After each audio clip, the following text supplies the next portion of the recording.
put word fire sacrifice is a symbol of that. And the Upanishad in the next slokas, few slokas, says how we forget the essence and think only of the symbols. And what kind of people are there who think only of the symbols and forget the essence? That is the next description. Can I ask a question? Yes, sir. You mentioned the word omniscience. Knowing all the knowledge. Say that again, I can't hear. You mentioned the word omniscience. Omniscient, omniscience, yes. Pronunciation. Does it mean that if somebody has attained this higher knowledge, has grasped this highest reality, we can call such person omniscient? Yeah. But now, does it mean that he has this higher knowledge, but he doesn't have all of the lower knowledge? Is that true? Say that again.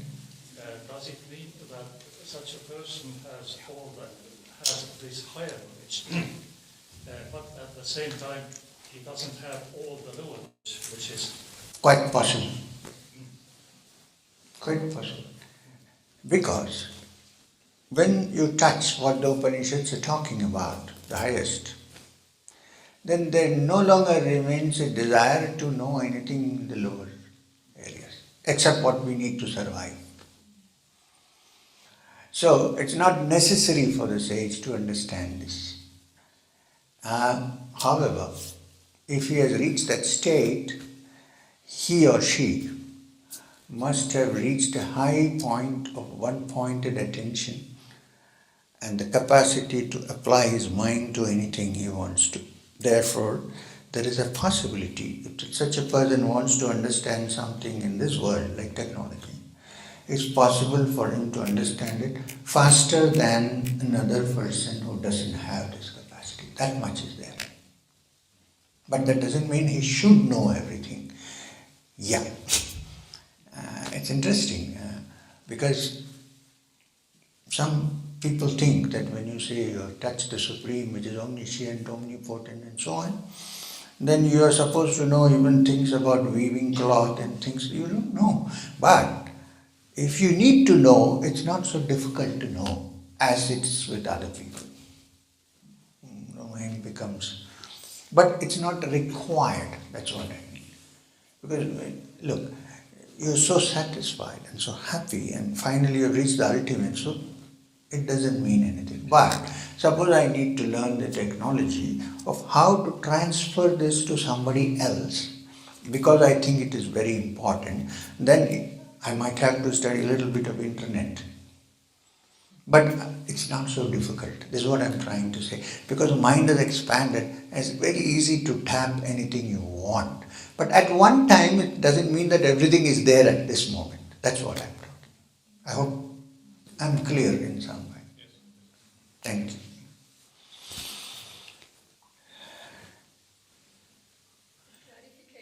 Yes, Anastasia, but what about tea? Okay.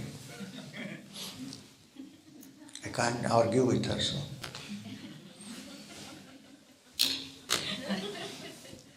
Yes, ma'am.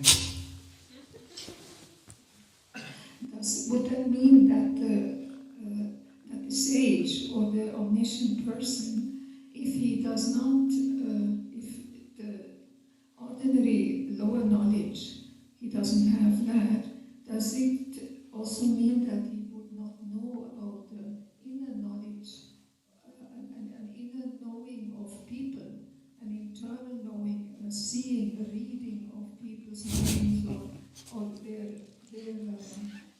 inner setup and features? Good question. Let's not let the cat out of the bag. That's exactly what I hoped. Well, it so happens, let me explain this. When the mind becomes absolutely quiet and sensitive, absolutely, then it's not so difficult, if you want, not always, to kind of detect the movements outside in the mind. That's true. But that doesn't mean that one is always trying to read what is in somebody else's mind. You know what? That's what I was trying to clarify. That it's not that. It's that, when it's necessary, then perhaps it's possible.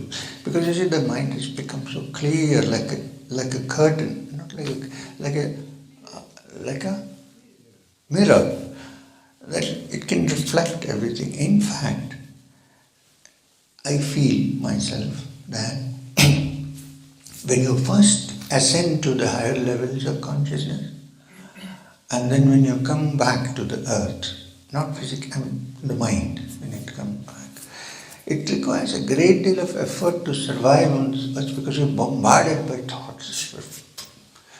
And you should learn slowly how to keep them away and carry on with your life, so that you know if you need, if somebody is in real trouble, then you can do it. But it's not as if it's always there.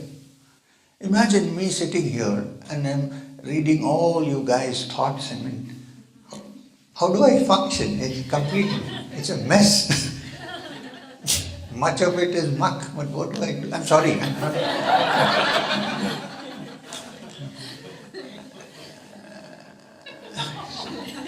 I'm sorry, I didn't mean that way.